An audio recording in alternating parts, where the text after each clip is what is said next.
एमाने कहबे आमे सब क्षमता आम पाखे रखिबु।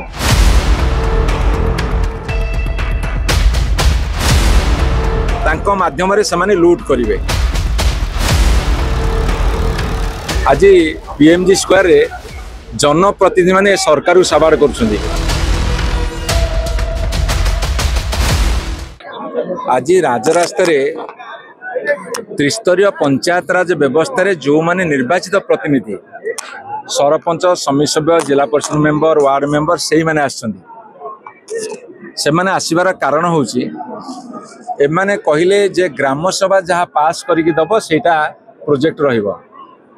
तापर गोटे चिट्ठी देले जे एमएलए मान रेकमेंडेशन रहिबो 20% तापर 40 करे बर्तन 100 पंचायत रो जोटा जीवो पंचायत समिति माने ब्लॉक को जोटा पठेबे कलेक्टर चाहिए ताको चेंज कर देबे।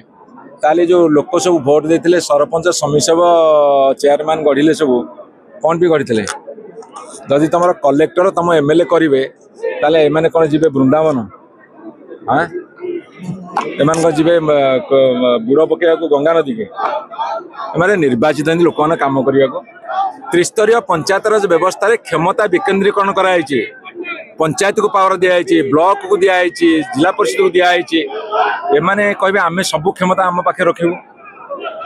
सेही जो कौन हम ना एमाने ऑफिसर को दायित्व देवे तांको माध्यम रे समाने लूट करिवे कर्मी पोषिबे एवं विरोधी दल को से साबाड़ करिया जो योजना करछंदी। आज पीएमजी स्क्वायर रे जनप्रतिनिधि माने सरकार साबाड़ करछंदी।